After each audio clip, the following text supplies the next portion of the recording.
Hallelujah. अब गिनती की पुस्तक 9 उसकी 15 से 23 आयत।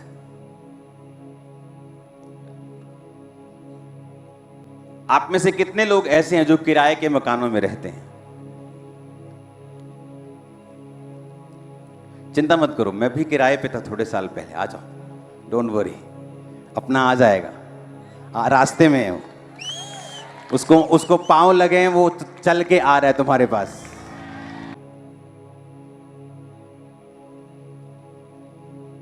पवित्र तंबू बनाया जहां पे परमेश्वर की उपस्थिति थी, हाँ या ना?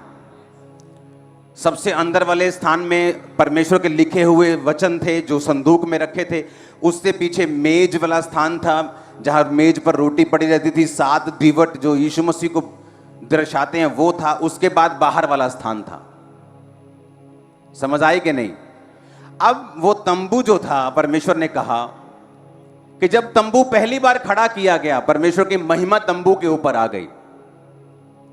उस तंबू को ऐसा तंबू मत समझ लेना। उसमें कुर्सियां लगी थी, उसमें पर्दे लगे थे। वो एक रॉयल टेंट था। अगर आप राजाओं को देखेंगे पुराने समय में, तो वो तंबू में जब रहते थे तो वो तंबू ऐसा तंबू नहीं था जो टेम्परेरी आज लगाया संडे और उतार दिया। नहीं, वो रॉयल टेंट था एक, जिसमें चांदी की कुर्सियां थी, जिसमें सोने की चीजें थी, सोने के मेज थे, सोने के डंडे थे, सोने के बहुत चीजें वहां पे थी। भारी था बहुत। अरबों रुपए की उसकी वैल्यू थी पैसों में। इतना सोना था उसके अंदर, इतनी चांदी थी उसके अंदर। और बाइबल कहती है जब तंबू खड़ा किया गया तो परमेश्वर का बादल तंबू पे आया। सुबह बादल और रात को उस बादल से आग निकलती थी। और बाइबल क्या कहती है, गिनती की पुस्तक में हम पढ़ेंगे, जिस दिन निवास जो साक्षी का तंबू कहलाता है खड़ा किया गया, उस दिन बादल उस पर छा गया और शाम तक वह निवास पर आग सा दिखाई देता और भोर तक दिखाई देता रहा। नित्य ऐसा ही हुआ करता था, अर्थात दिन को बादल छाया रहता और रात को आग दिखाई देती थी। जब जब बादल तंबू पर से उड़ जाता, इजरायली आगे बढ़ते थे, और जिस स्थान पर बादल ठहर जाता, इजरायली अपने डेरे खड़े करते थे। यहोवा की आज्ञा से इजरायली आगे बढ़ते थे, यहोवा की आज्ञा से डेरे खड़े करते थे। जितने दिन तक बादल निवास पर ठहरता था, उतने दिन तक वो डेरे डाले पड़े रहते थे। अब लिखा कि बादल तंबू के ऊपर था,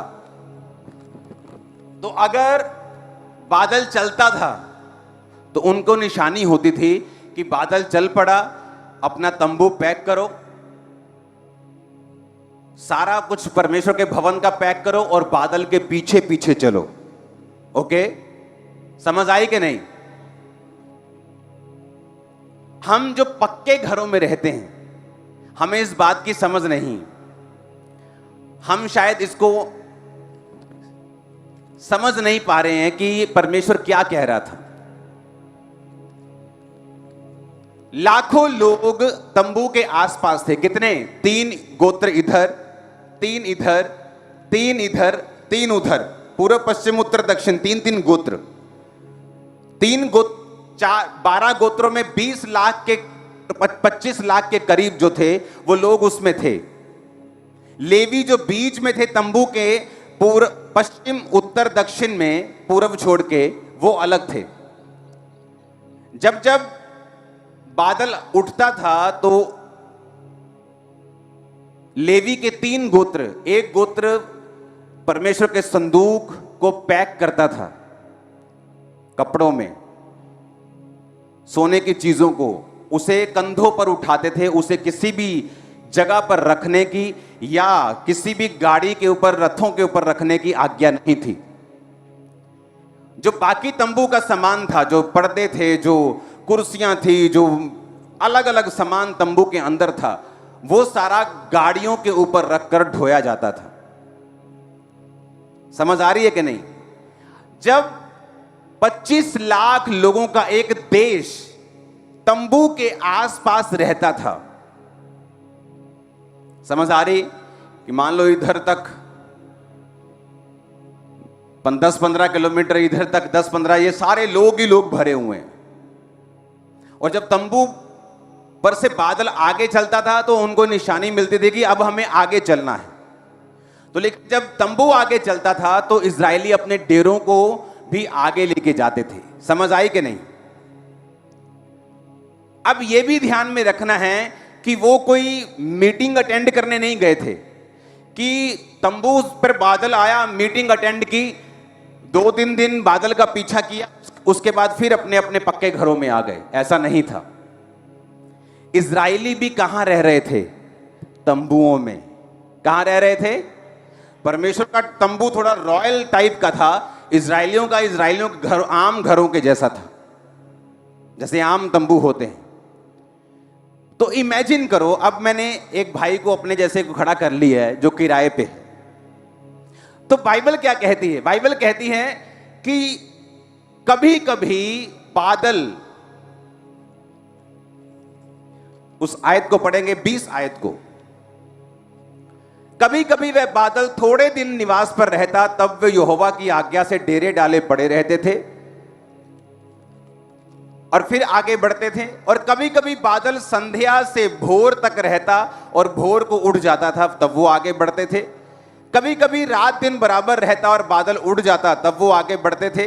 बादल चाहे 2 दिन, चाहे 1 महीना, चाहे वर्ष भर, जब तक निवास पर रहता था तब तक इजरायली अपने डेरों में ही रहते थे और आगे नहीं बढ़ते थे। जब बादल आगे बढ़ता था, उड़ जाता था, तो वो आगे बढ़ते थे। आमीन।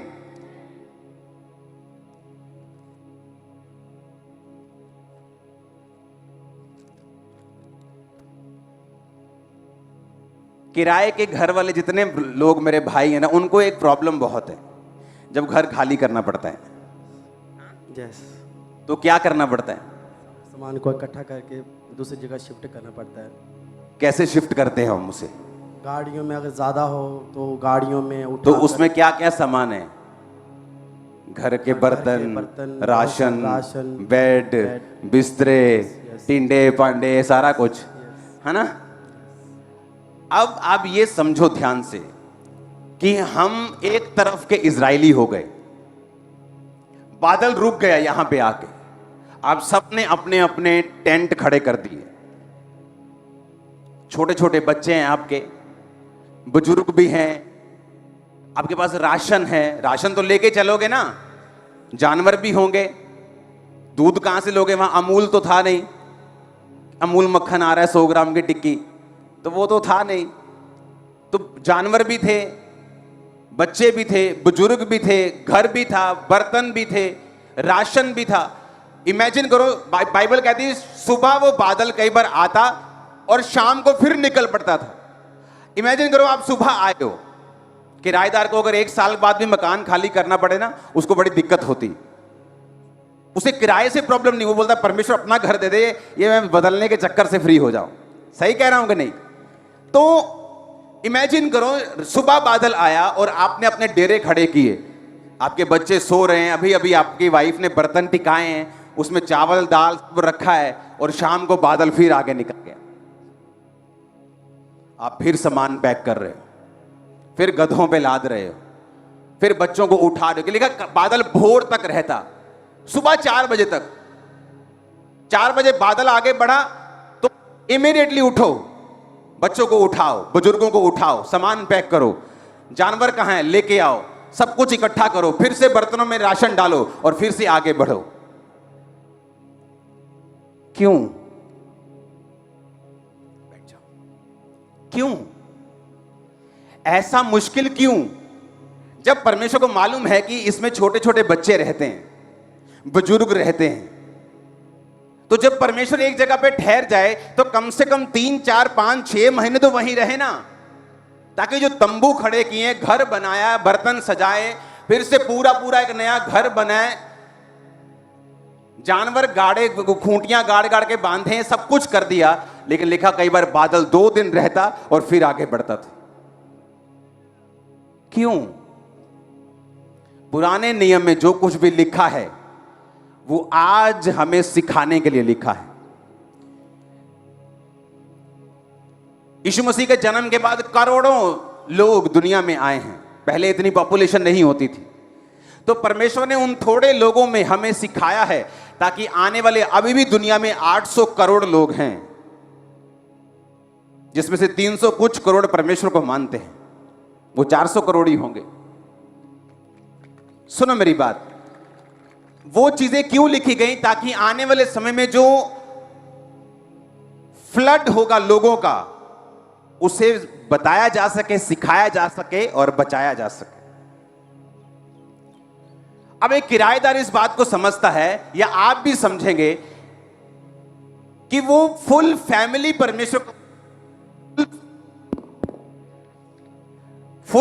वो परमेश्वर को फॉलो कर रहे थे। बच्चे, बुजुर्ग, जानवर, सभी, उनके पास जितना राशन, जितनी चीजें, सब बर्तन, घर की सारी चीज। तो परमेश्वर ने ऐसा मुश्किल काम उन्हें करने के लिए क्यों दिया? क्यों बादल 2 दिन रहता था? क्यों बादल शाम तक रहता था? कई बार बादल भोर तक रहता था, भोर को निकल जाता था आगे।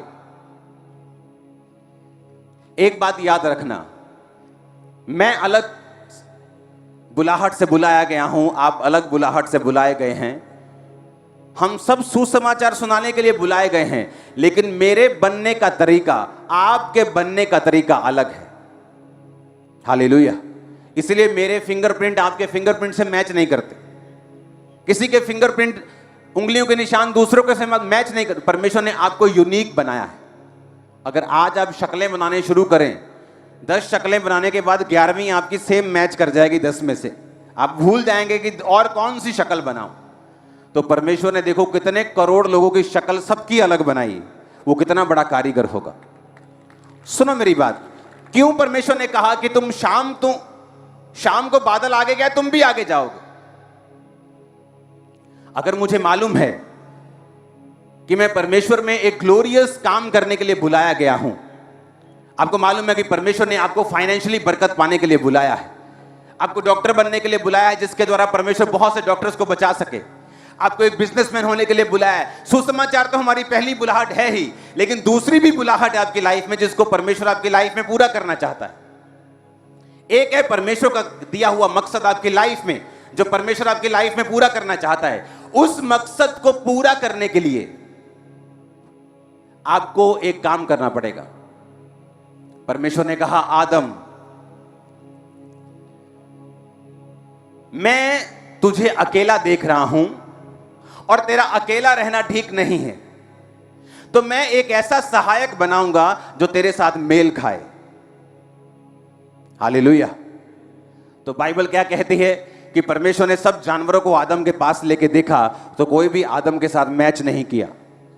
तो परमेश्वर ने क्या किया? आ जाओ एक जना, आ जाओ, ओके, आ जाओ, ओके, बैठ जाओ, बैठ जाओ, लेट हो गए तो। परमेश्वर ने, बाइबल कहती, आदम लिया और उसे गहरी नींद में डाल दिया। सो जा। क्या किया उसे? अगर परमेश्वर आदम को गहरी नींद में ना डालता तो आदम क्वेश्चंस करता, प्रभु आगे करी जन्ना तू अकेड़ी पसली गड्डी है, यदि जगह परेगा भी कुछ लाएगा भी थे, मैंने दर्द तो नहीं होगी। बाइबल कहती परमेश्वर ने आदम को गहरी नींद में डाल दिया, उसकी पसली को निकाला, उसकी जगह मांस भर दिया और आदम के लिए औरत को तैयार कर दिया। आदम उड़ जा भी, औरत तैयार होगी तेरी। सुनो, आज इंसान की, मर्द की सबसे बड़ी हेल्पर एक औरत है, उसकी वाइफ, उसकी मां, उसकी बहन। और इसीलिए शैतान का पहला काम होता है आपकी वाइफ से आपकी बनने ना देना। जो घर अपनी वाइफ के साथ बनती नहीं, हस्बैंड के साथ बनती नहीं, वो आधे हैं, पूरे नहीं, वो ब्रेक हो चुके, 50% अधूरे हैं। जो काम के लिए प्रभु ने उनको बुलाया है वो पा नहीं पाएंगे। अगर एक जना परमेश्वर का विरोधी हो जाए तो दूसरा 100% पा सकता है जो खुदा ने सोचा है। लेकिन छोटे छोटे मसलों में एक मन ना होना और रोज छितर पनीर की रोटी खाना और कुत्ते की तरह लड़ना, यह आपकी फैमिली को आधा करता है।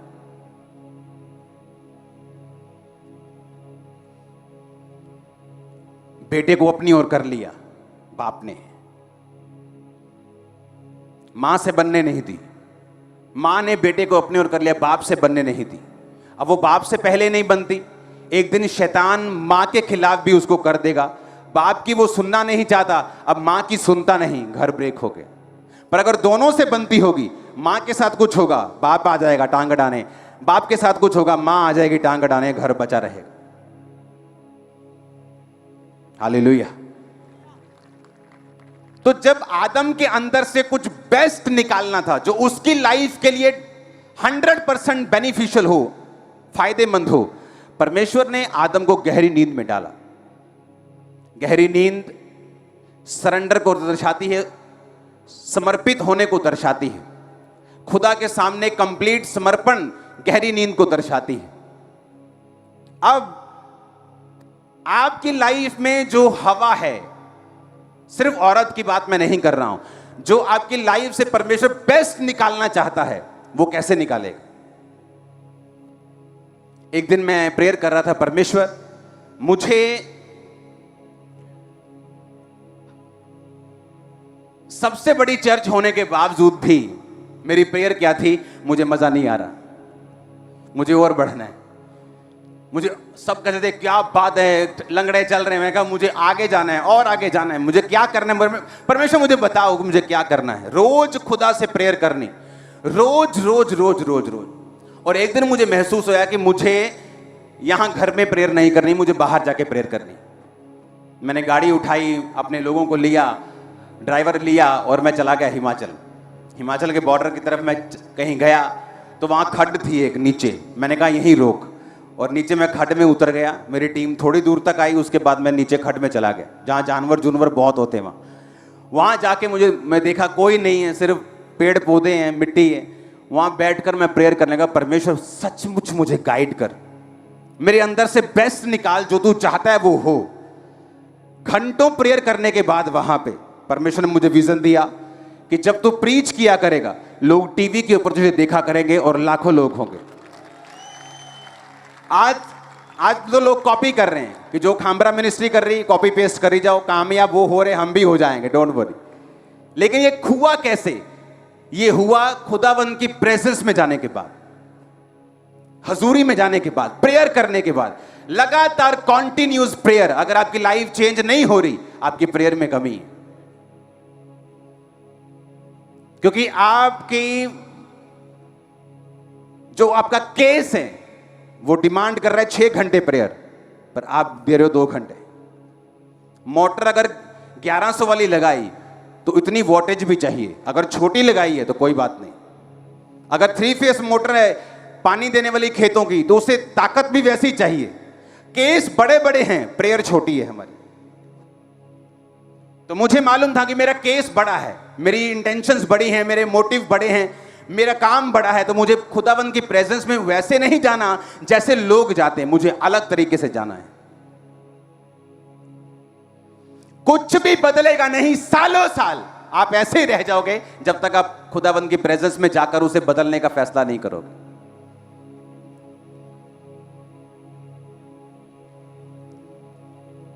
परमेश्वर कहता कि बादल के संग रहना है। बादल क्या है? उसकी हुजूरी। जो कुछ तुम्हारे जीवन से निकलेगा वो प्रेजेंस के नीचे होंगे तो ही निकलेगा। समझ आई कि नहीं?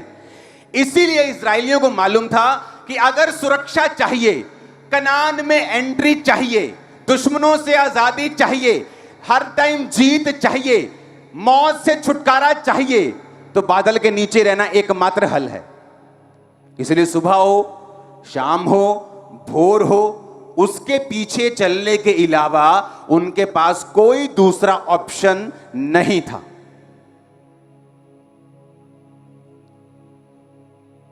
आपको क्या लगता है परमेश्वर की प्रेजेंस में रहना आसान है? क्यों परमेश्वर ने मुश्किल किया उनको कि बच्चों समेत उठो, भोर को करो सामान पैक, चलो फिर निकलो। 2 दिन बाद डेरे खड़े किए, फिर शाम को फिर निकलो। कई बार लिखा 1 महीना, कई बार 3 दिन, कई बार 4 दिन, 4 दिन बाद फिर पैक करो, फिर निकलो। क्यों? परमेश्वर तुमको और मुझको बता रहा था कि जब तुम मुझे फॉलो करोगे तो फॉलो करना आसान नहीं होगा। मेरी प्रेजेंस में बने रहना आसान नहीं होगा। यहां पे परमेश्वर का बादल है, मैं बैठा हूं, लेकिन वो थोड़ी दूर चुगलियां चल रही हैं। मन बहुत कर रहा है चुगलियां करने का, लेकिन अगर चुगलियां करनी है तो बादल को छोड़कर चुगलियां करने जाना पड़ेगा। आप समझेंगे नहीं तो बादल आगे निकल जाएगा। तो शरीर चाहता है चुगलियां करना, उधर पीछे बियर बन रही है, शरीर बियर पीना चाहता है, लेकिन परमेश्वर चाहता है बादल के नीचे नीचे मेरे साथ साथ रहना, ताकि मैं तेरी लाइफ से बेस्ट निकाल सकूं। तुम्हारा बेस्ट वर्जन निकलना बाकी है अभी, और जब वो निकलेगा लोग हैरान होंगे। आमीन ऊंचे वाला चाहिए।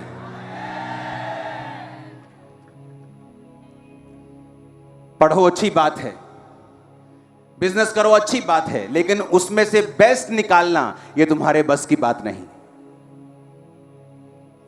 वो बेस्ट निकालेगा परमेश्वर, और वो तब निकालेगा जब तुम उसकी हजूरी के नीचे हो, उसके बादल के नीचे हो। और शैतान तुम्हें खींचेगा उस बादल से बाहर कि चलो आओ व्यभिचार करने के लिए, चलो आओ चोरी करने के लिए, चलो आओ चुगली करने के लिए, चलो आओ आज पार्टी में चलते हैं, चलो आओ आज लंगर खाने चलते हैं। आप उसकी प्रेजेंस में नहीं, और जब आप उसकी प्रेजेंस में नहीं हैं, आप बेस्ट के हकदार भी नहीं। क्योंकि आदम के अंदर से अगर बेस्ट निकला तो वो उसके सरेंडर के बाद, समर्पण के बाद निकला। आप समर्पण करते हैं अपने आप को कैसे? मैंने बहुत से लोग देखे हैं अपने आप को क्रिश्चियंस बोलते हैं, 10 साल पुराने क्रिश्चियन, 20 साल born Christian, proudly Christian. Prayer करते हैं? नहीं। कॉलेज जाना होता है। चर्च जाते हैं? नहीं। ट्यूशन जाना होता है। तुम क्रिश्चियन नहीं हो। क्रिश्चियन का मतलब है मसा किया हुआ। तुम मसा किए हुए नहीं हो, क्योंकि मसा सिर्फ परमेश्वर की प्रेजेंस के नीचे ही हो सकता है, उसके बाहर नहीं। बाहर तो शैतान का मसा है। हालेलुया। तुम क्रिश्चियन हो इस बात से मालूम होता है कि तुम मसा हो कि नहीं हो, क्योंकि क्राइस्ट का मतलब है मसा किया हुआ। जीसस क्राइस्ट, यीशु पापों से उद्धार करने वाला, मसा किया हुआ। किसका मसा किया हुआ? परमेश्वर का, पवित्र आत्मा की सामर्थ और अभिषेक से भरा वो प्रेरितों के काम 10 उसकी 38 आयत। हालेलुया। अब ये आपको डिसाइड करना है कि मुझे मेरी लाइफ का बेस्ट चाहिए या मुझे धक्के खाने हैं दूसरों की तरह जो दूसरे लोग करते हैं।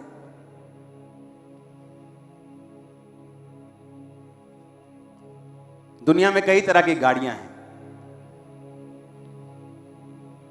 कई लोग ऐसी गाड़ियां भी खरीद लेते जो फेल हो जाती 2 साल बाद, कंपनी भाग जाती। तो हो सकता है जो खुदा की प्रेजेंस में ना हो, शादियां उनकी भी हो रही हों, बिजनेस उनके भी चल रहे हों, लेकिन श्योरिटी कोई नहीं है। लेकिन यहोवा कहता है कि जिस आशीष को यहोवा देता है उसके साथ वो दुख नहीं मिलाता। आमीन। अब आपको डिसाइड करना है कि मुझे खुदा की प्रेजेंस में रहना है। आज खुदावंद का बादल आपको मालूम है आपके सिर के ऊपर है, और आपको एक शादी का न्योता आया, आपको मालूम है वहां पर सब गंदा बजेगा, वहां पे शराब चलेगी, वहां पे सब गलत काम होंगे, लेकिन फिर भी आप प्रेजेंस को छोड़कर वहां जा रहे हैं। चलो जाना तो दूर की बात है, कई तो अपने घर में ही बजा रहे हैं। इमेजिन करो क्या परमेश्वर की प्रेजेंस उस घर में होगी। अगर खुदा की प्रेजेंस उस घर में नहीं है तो क्या बेस्ट वो देख पाएंगे अपनी जिंदगी का? क्या परमेश्वर उनकी लाइफ से वो निकालेगा जो परमेश्वर निकालना चाहता है? कभी भी नहीं। क्या प्रभु उनसे प्यार करते हैं? हाँ, प्यार तो वो सबसे करता है, पापियों से भी करता है। लेकिन आप लोग क्या वो देखना चाहते हो जिसके लिए आप सचमुच धरती पे आए हो? अपना बेस्ट वर्जन, अपना बेस्ट देखना चाहते हो कि नहीं, ये आप पे निर्भर करता है। हालेलुया। बादल चला तो मैं चला। आपका बेस्ट टीवी सीरियल लगा और खुदावंद की आत्मा कह रही जा और प्रार्थना कर। अब आपको देखना है कि शरीर को फॉलो करना है या बादल को फॉलो करना है। अगर बादल को फॉलो करेंगे तो बचे रहेंगे। परमेश्वर हमारे अंदर से वो चीजों को निकालेगा, आने वाले टाइम में आपको आइडियाज देगा, आपको गाइड करेगा, डिवाइन हेल्पर्स भेजेगा, रास्तों को साफ करेगा, शरीर को चंगा करेगा, स्पिरिट को फ्री रखेगा, मेंटल डिप्रेशन से आपको आजाद रखेगा, आपकी फैमिली के ऊपर कंट्रोल रखेगा, जो कुछ आपके आसपास है परमेश्वर उस पर काबू रखेगा। हालेलुया। लेकिन उस बादल को फॉलो करना, इसलिए परमेश्वर ने मुश्किल किया कि मुश्किल काम था अपना बोरिया बिस्तरा फिर से गोल करना, अपने बर्तन राशन फिर से उठाना और फिर से बादल को फॉलो करना, एक दिन के लिए रुकना, फिर सारा कुछ टिकाना, फिर आगे बढ़ना। और यह भी मालूम नहीं था कि आज आगे बढ़ा जाएगा, कल आगे बढ़ा जाएगा, कि तसल्ली हो कि चलो 2 महीने यहीं रहेंगे। कोई परमेश्वर आवाज नहीं देता था चलने से पहले, ताकि आपको सिखाया जा सके, ताकि आप लोग सीख सके कि परमेश्वर को फॉलो करना आसान नहीं है। लेकिन जब आप उसकी प्रेजेंस में रहेंगे, आप प्रार्थना करते रहेंगे, जो राइट है उसे करते रहेंगे, परमेश्वर के साथ जुड़े रहेंगे, अब अपनी लाइफ का बेस्ट देखेंगे। खुदाबंद निकाल रहा है, मैं देख रहा हूं आत्मा में आपके लाइफ के बेस्ट चीजों को आपके अंदर से। जो कुछ परमेश्वर ने इस दुनिया में बनाया है उसका एक रूल है, वो अपने जैसा अपने अंदर से ही पैदा कर सकता है।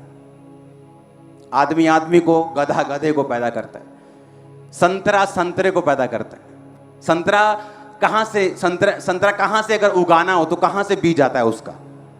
उसके अंदर से। गेहूं उगानी हो तो कहां से लेते हैं? गेहूं को ही, उसी के अंदर से वो फूटता है। हां, आपके अंदर से ही परमेश्वर निकालेगा अगर कुछ निकालना है तो। बाहर से कुछ नहीं देगा आपको, निकालेगा अंदर से ही। और अंदर से परमेश्वर तभी निकालेगा जब आप बादल के नीचे हैं। आपको मुश्किल हो, आपको दोस्त नाराज करना पड़े, एमएलए साहब नाराज करने पड़े कि आप उनकी पार्टी में नहीं गए, हां, सरपंच जी नाराज हो जाए आपसे, आपकी भुआ नाराज हो जाए यूएसए वाली, जिसको आप नाराज नहीं करना चाहते क्योंकि आपको न्यूयॉर्क के सपने आते हैं। हालेलुया। लेकिन अगर आप सचमुच जीसस के फॉलोअर हैं, आप उस बादल की प्रेजेंस में खड़े रहेंगे, अड़े रहेंगे, ढीठ बन के चलते रहेंगे। और मैं आपको बता रहा हूं, आपका बेस्ट जब आपसे निकलेगा, दुनिया कॉपी करेगी आपको। मैं आपको बता रहा हूं, दुनिया कॉपी करेगी, फुल वर्ल्ड कॉपी करेगा आपको, अगर आपने जस्ट उसे फॉलो किया। आमीन। इसलिए मुश्किल था, बच्चों समेत, बुजुर्गों समेत, प्रेग्नेंट औरतें भी होंगी उसमें। इमेजिन, 9 मंथ प्रेग्नेंट भी होगी, 8 मंथ प्रेग्नेंट भी होगी। कितने लोग होंगे उसमें जो उस बादल को और सोचते होंगे कि परमेश्वर को दया नहीं आती क्या? क्या उसको दया नहीं आती? क्या वो देख नहीं सकता? लेकिन वो आपको सिखाने के लिए था, वो आपको समझाने के लिए था कि जब आप आत्मिकता के रास्ते के ऊपर चलेंगे, कोई बहाना नहीं, कोई एक्सक्यूज नहीं, कोई बेचारापन नहीं। तुम एक वॉरियर की तरह, फौजी की तरह चुने गए हो, उसी की तरह तुम्हें चलना होगा और परमेश्वर तुम्हें जीत देगा। तुम्हारे परिवार समेत शर्मिंदगियों को वो दूर करेगा, श्रापों को दूर करेगा। अगर आमीन खामरे के बाहर जाए चर्च, ऊंची आवाज में हालेलुया। और यही काम करने के लिए परमेश्वर ने आपको बुलाया है। आपकी विश, मेरी विश है वीजा लग जाए, मेरी विश मेरी बेटी की अच्छी शादी हो जाए, विश। तुम जीनी को नहीं मानते हो। वो आता था ना, वो एक प्रोग्राम कार्टून वाला, अलादीन का चिराग, कि रगड़ा, जीनी को मांगा, जीनी ने दिया। तुम्हारा परमेश्वर जीनी नहीं जो विश से पूरा करे। वो कहता मांगो तो दिया, ढूंढो तो तुम, खटखटाओ तो तुम्हारे लिए, क्योंकि जो कोई मांगता उसे, जो कोई ढूंढता वह, और जो खटखटाता उसके लिए। आमीन। ऊंचाई आशीष आपकी है। वो कहता तुम्हें मांगना पड़ेगा। विश 2011 में मेरी विश थी, क्योंकि मैं 7 से सेवकाई कर रहा था, तो विश थी कि मेरी सेवकाई ऐसी हो, मेरी सेवकाई ऐसी हो, मेरे ऑफिस का सिस्टम ऐसा हो, ये लोग ऐसा क्यों नहीं करते, ये टीम ऐसा क्यों नहीं करती। विश पर विश करता रहा, सालों साल कुछ नहीं हुआ। फ्रस्ट्रेट हो गया मैंने कहा अब मैं जा रहा हूं। चर्च मैंने छोड़ी, मैं चला गया 21 दिन के लिए फॉरेन। कोई इंटरनेट नहीं, फोन आईफोन वगैरह नहीं होते थे, वो भी नए नए, बहुत नए नए आए थे। ऐसा लगता था कि ये स्कैम है, स्कैम, ये फेल हो जाएंगे, ये हमारा बटन वाला बेस्ट है। हालेलुया। तो वो बटन वाला फोन होता था नोकिया का, कोई इंटरनेट, कोई फेसबुक, कुछ नहीं था। एक रूम में 2 ही चैनल थे, दोनों क्रिश्चियन चैनल चलते थे, और रोज प्रेयर। इतना प्रेयर में मैं शामिल हो गया कि कई बार दोपहर को जब मैं सोकर उठता था तो मुझे यह मालूम नहीं होता था कि दोपहर है, रात है, शाम है, सवेर है, क्या है। केवल उठने के बाद मुझे यह मालूम नहीं होता था कि मैं कहां हूं। इतना घुस गया था मैं उस रूम में प्रेयर में। खाना खाया, प्रेयर, फास्टिंग है तो प्रेयर, रात को प्रेयर, टीवी सिर्फ क्रिश्चियन चैनल, कोई क्या चल रहा है न्यूज में, घर में क्या हो रहा है, चर्च में क्या हो रहा है, कोई मतलब नहीं। 21 दिन प्रेयर, जस्ट प्रेयर। वापिस आया, जो चाहता था 1 दिन में हुआ। जितना ऑफिस का सिस्टम है, जितने को लोग आज फॉलो कर रहे हैं, कॉपीज कर रहे हैं, वो उस 2011 में बना था। कब? प्रेयर के बाद। क्योंकि विश मैंने भी बहुत की,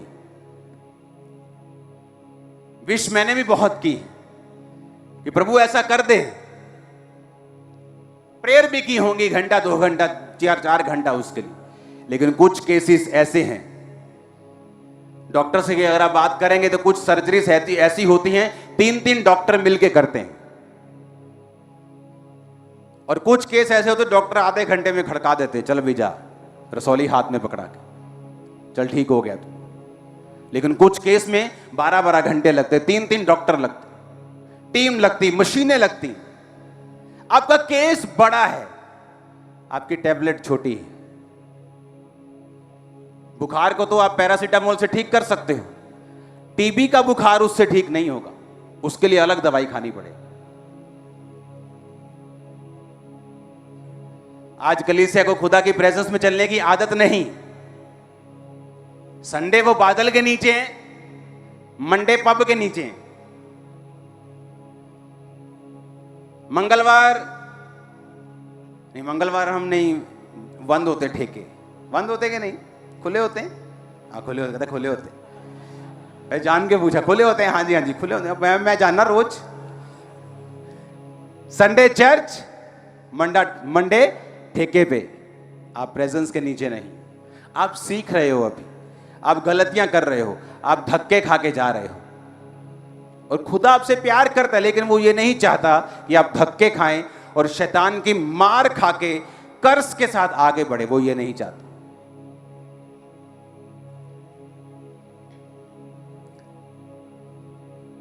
एक क्वेश्चन पूछूंगा, आमीन करूंगा, उसके बाद जिंदगी अपनी बदलना चाहते हो? ये घुटनों पर बदलेगी। That's it.